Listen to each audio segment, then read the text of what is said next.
박수 올려드립니다. 잠시 기도드립니다. 하나님 아버지, 오늘 주의 날을 저희들에게 허락하여 주시고 주님 전에 나와 예배 드릴 수 있도록 인도하여 주심을 감사합니다. 하나님 앞에서 예배함이, 교제함이, 하나님 그리스도 안에서 연합함이 얼마나 소중한 것인지를 다시 한번 생각하게 하시고 우리 온 성도들을 사랑하며 섬기며 주의 영광을 위하여 나아가는 교회가 되게 하옵소서. 코로나19로 인하여 많은 사람들이 힘들어합니다. 또 봉사하는 많은 사람들이 있습니다. 그들의 수고를 주께서 아시오니 힘주시고 지혜 주시고 능력 주셔서 잘 감당하여 이 어려움을 잘 극복할 수 있도록 인도하여 주시옵소서. 오늘 또 말씀을 주시오니 감사합니다. 먹든지 무슨 일을 하든지 모든 일을 하나님의 영광을 위하여 하고 살게 하는 저희들에게 힘과 능력과 지혜와 사랑의 능력을 더하여 주시옵소서. 몸이 연약하여 하나님 앞에 나오지 못한 성도들이 있습니다. 주님, 이러한 일로 저러한 일로 참여하지 못한 성도들이 있습니다. 있는 그곳에서 주님을 바라보게 하시고 예배의 자리를 더욱더 사모하고 예배를 통하여 하나님을 만나게 하옵소서. 모든 것을 주님께서 함께하여 줄 줄 믿사옵고 예수님의 이름으로 기도드리옵나이다. 아멘. 어떤 분이 닭고기를 전혀 먹지 못하여서 30여 년 동안 바라만 보고 살았습니다. 이분이 어렸을 때에 닭 목을 비틀어서 잡는 그 광경을 보고 그것을 조상들의 제단에 놓고 제사하는 그 모습을 보고 충격을 받아서 그 뒤로 닭고기를 전혀 먹지 못하게 되었다는 것입니다. 그런데 이분이 목사가 되었습니다. 신방을 갔습니다. 어머니 같은 권사님께서 귀한 분이 오셔서 또 말씀을 주시고 또 기도도 해주시고 그렇게 해서 백숙을 정성스럽게 준비하여서 목사님을 대접하게 된 것입니다. 이 목사님은 닭고기를 전혀 먹지 못한다라고 말할 수 없어서 심호흡을 크게 하고서 주님을 위해서라면 이 고통, 이 어려움을 이겨내야지 하며 생각을 하고 눈 딱 감고 닭고기를 백숙을 먹었다는 것입니다. 이 목사님은 권사님의 사랑과 섬김 때문에 어렸을 때에 받았던 그 고통과 충격에서 벗어날 수 있었다라고 이야기하였습니다. 오늘 본문 말씀은 고린도 교회 교인들이 먹는 문제를 가지고 율법에 따라 제사한 부정한 음식을 먹지 말아야 한다, 먹어야 된다 이렇게 다툼이 일어났던 것입니다. 그런데 당시 고린도 지역의 다른 사람들은 그것이 일상의 음식이었다는 것이죠. 사람들을 초대할 때에 내어놓을 수 있는 음식이라면 그 음식의 출처를 묻지 말고 맛있게 먹으라고 사도 바울은 권면을 하고 있습니다. 특히 본문 27절에 불신자들 가운데서 누가 여러분을 초대하여 거기에 가고 싶으면 여러분 앞에 차려놓은 것은 무엇이나 양심을 위한다고 하여 묻지 말고 먹으십시오 라고 말씀합니다.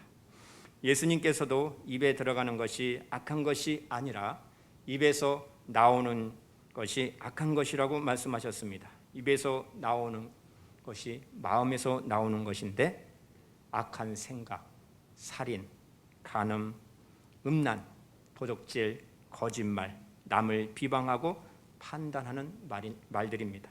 이런 것들이 사람을 더럽게 하는 것이지 음식이 사람을 더럽게 하는 것이 아니라고 마태복음 15장 18절 이후에서 말씀을 하셨습니다.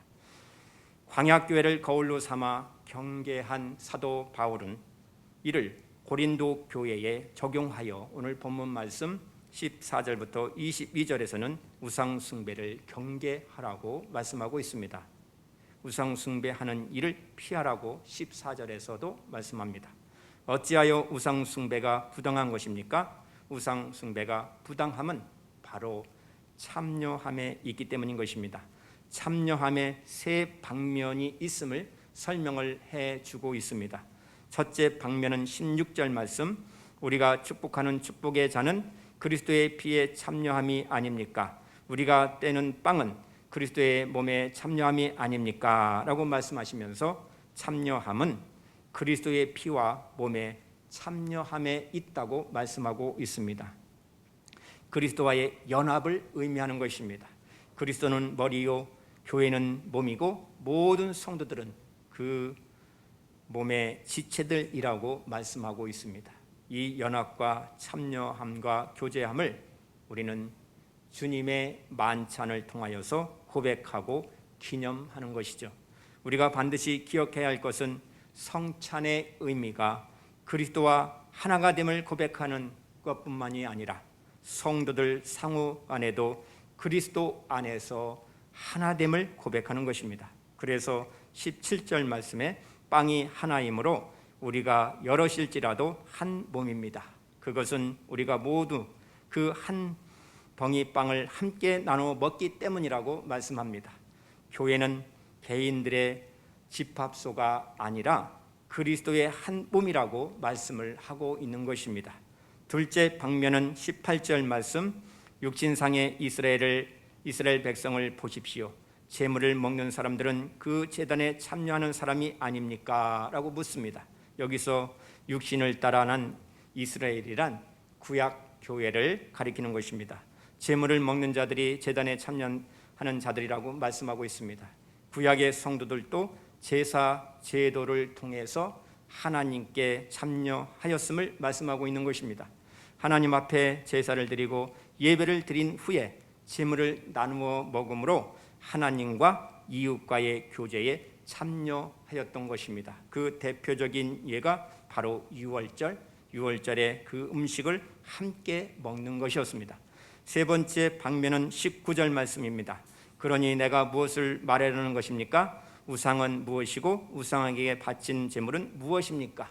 이는 우상과 교제하며 그 우상의 제물에 참여함에 있음을 말씀하고 있는 것입니다. 우리가 여기서 유념해야 할 점은 우상의 제물이나 우상 그 자체는 아무것도 아니라는 점입니다. 그러나 20절에 이방 사람들이 바치는 제물은 귀신에게 바치는 것이지 하나님께 바치는 것이 아닙니다. 여러분이 귀신과 친교를 가지는 사람이 되는 것을 나는 바라지 않습니다 라고 말씀하고 있습니다. 우상은 사람이 만든 목석입니다. 돌입니다. 금송아지 상이지만 그 배후에 있는 귀신, 마귀의 존재를 사도 바울은 인정하고 있는 것을 보게 됩니다. 그래서 이 세 방면에 참여하는 공통점이 있는 것입니다. 무엇입니까? 바로 교제라고 말씀하고 있습니다. 참여한다는 말은 교제한다와 같은 뜻입니다. 그렇다면 성찬에 참여하면서 그리스도와 교제하던 그리스도인들이 이번에는 우상의 축제에 참여하여 귀신, 마귀와 교제하는 것이 있을 수 있는 일이냐고 묻고 있습니다. 있을 수 없다고 말씀하고 있습니다. 그래서 21절에 여러분은 주님의 잔을 마시고 아울러 귀신들의 잔을 마실 수 없습니다. 여러분은 주님의 식탁에 참여하고 아울러 귀신의 식탁에 참여할 수 없다고 말씀합니다. 이 말씀은 바로 결단을 촉구하는 말씀인 것입니다. 양자택일하라라고 말씀하고 있습니다. 하나님을 섬기든지 세상을 섬기든지 둘 중에 분명히 하나 된 마음으로 인생을 살 것을 말씀하고 있습니다. 그러므로 22절에 우리가 주님을 질투하시게 하는 것입니까? 우리가 주님보다 더 힘이 세다는 말입니까? 아주 강력한 말을 우리를 시기하시기까지 하나님은 우리를 끝까지 사랑하신다고 말씀합니다. 하나님의 사랑에 질투하심을 가리키고 있습니다. 하나님께서 선택하신 주의 백성들은 끝까지 주님 오시는 그날까지, 구원이 완성되는 그날까지 사랑하신다라는 사실을 기억하고 우리는 감사해야 합니다. 23절 말씀, 모든 것이 다 허용된다고 사람들은 말하지만 모든 것이 다 유익한 것은 아닙니다. 모든 것이 다 허용된다고 사람들은 말하지만 모든 것이 다 덕을 세우는 것은 아닙니다. 그래서 사도 바울은 모든 것을 하나님의 영광을 위하여 하라고 31절에서 말씀하고 있습니다. 그러므로 여러분은 먹든지 마시든지 무슨 일을 하든지 모든 것을 하나님의 영광을 위하여 하십시오. 이것이 오늘 저와 여러분들에게 하나님께서, 주님께서 주시는 메시지인 것입니다. 그러나 하나님의 영광을 위하여 살라는 말씀이 너무나도 당연한 말씀으로 받아들이기 때문에 아주 평범하게 느껴지는 것입니다. 하지만 이 말씀은 아주 심각한 메시지임을 우리 마음 가운데 받아들여야 합니다. 왜냐하면 우리 삶의 문제는 모든 것을 하나님의 영광을 위하여 살지 않기 때문인 것입니다. 자기 중심적인 삶을 사는 것이 문제가 되는 것입니다. 그러면 어떻게 하라고 말씀합니까? 24절 말씀과 17절 말씀을 보십시오. 이 말씀은 서로 결부되는 말씀입니다. 아무도 자기의 유익을 추구하지 말고 남의 유익을 추구하십시오 라고 말씀하시면서 떡이 하나요 많은 우리가 한 몸이니 이는 우리가 다 한 떡에 참여함이라고 말씀하고 있습니다. 한마디로 교회 공동체를 생각하라는 뜻입니다. 교회 공동체가 너무나 소중한 것입니다. 왜냐하면 주님의 몸이기 때문인 것입니다. 여러분은 무슨 일을 하든지 모든 것을 하나님의 영광을 위해서 살고 있습니까? 라고 묻고 있는 것입니다. 매일 열심히 살기는 하지만 모든 것을 하나님의 영광을 위하여 사는 그리스도인들이 얼마나 많을까요? 입니다. 하나님의 영광을 위하여 산다는 것은 많은 대부분의 사람들이 하나님의 영광을 바로 알고 있지 못하기 때문인 것입니다. 하나님의 영광을 위하는 일이 무엇일까요? 하나님이 정말 사랑의 하나님이시라면 나에게 복을 주시는 하나님, 그래서 어떠한 문제도 다 해결될 것이고 시험을 보아도 좋은 점수가 나올 것이고 또 합격시켜 줄 것이고 하나님을 잘 믿으면 진급도 잘 될 것이고 순조롭게 인생을 살 것이고 아픈 사람은 치료될 것이고 사업을 하는 사람은 계획대로 일이 잘 될 것이라고 그렇게 생각을 하면서 살게 된다는 것입니다. 이러한 생각이 잘못된 것은 아닙니다. 만약 이 모든 것이 부정적인 측면에서 나타나게 된다면 하나님의 영광을 가리는 것일까요? 그런데 모든 것이 잘 될 것으로 생각하는 사람들이 많이 있다는 것입니다. 그리스도인들이 하나님의 체면을 세워드려야 한다라고 생각한다는 것입니다. 내가 잘 되어야 하나님의 영광이 나타난다 이렇게 생각한다는 것입니다. 모든 것이 잘 되어야 하나님이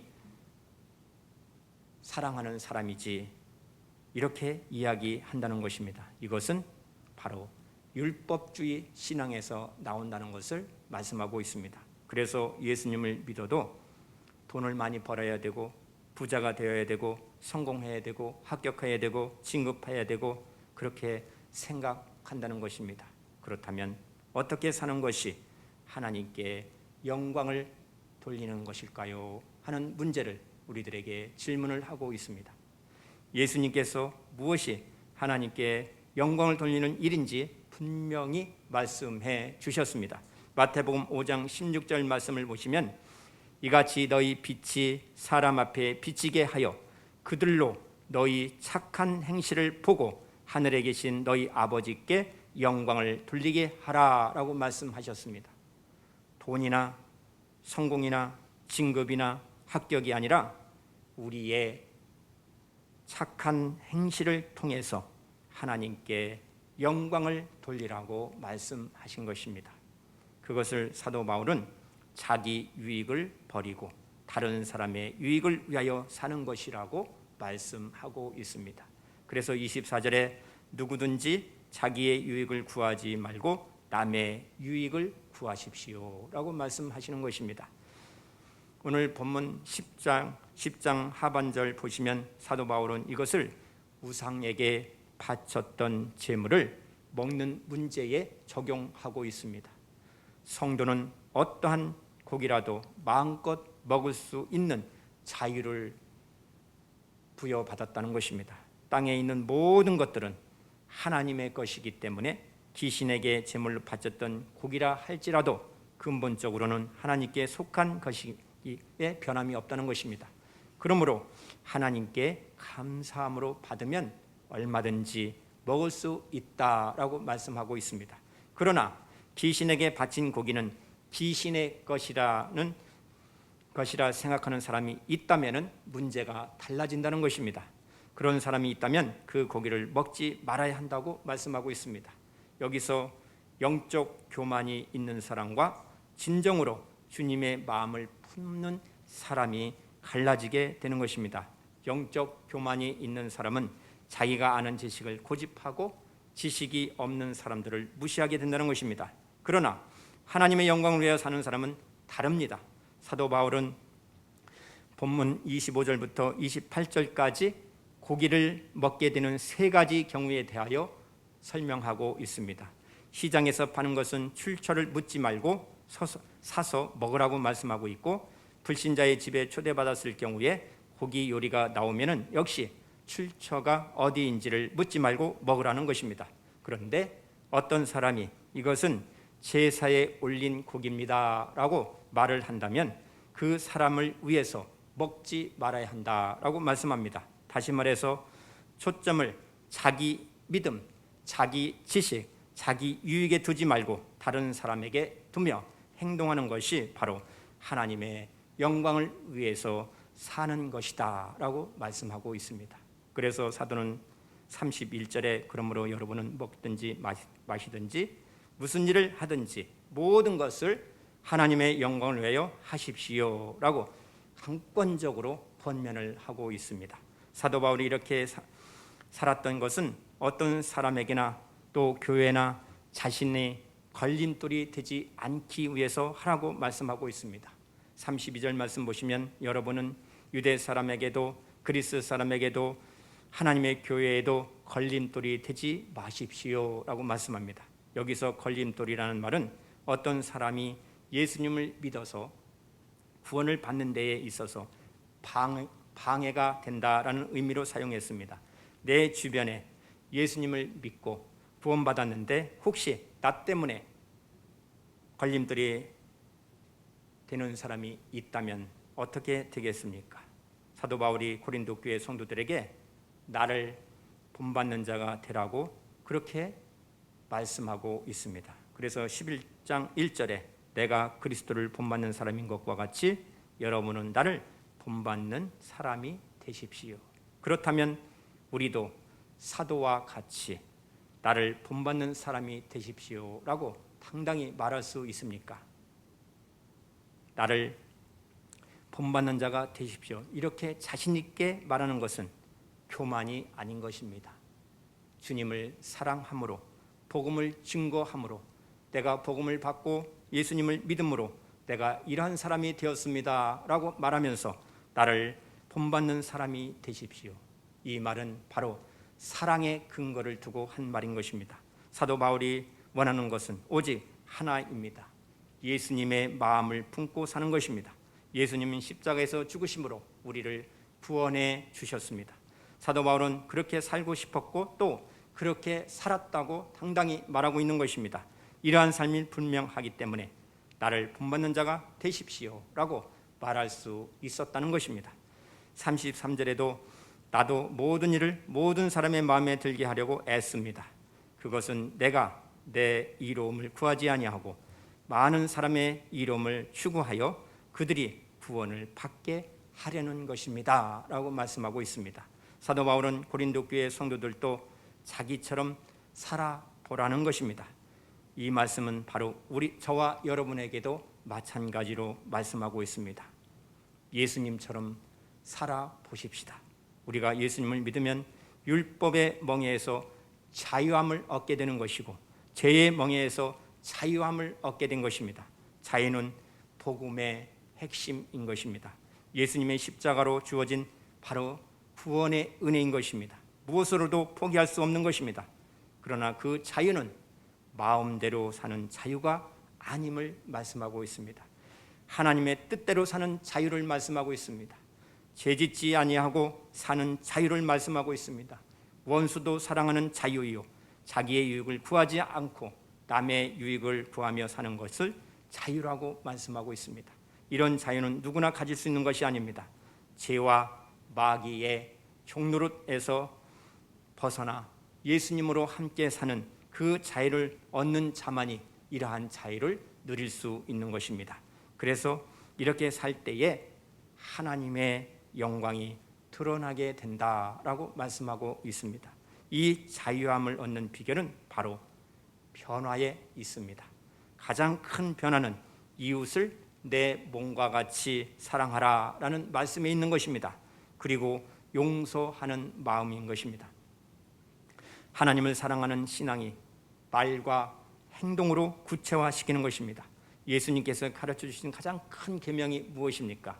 내 이웃을 내 몸과 같이 사랑하라 하신 말씀입니다. 가정 공동체를 위한 너의 사랑이 어디 있느냐? 교회 공동체를 위한 너의 사랑이 어디 있느냐?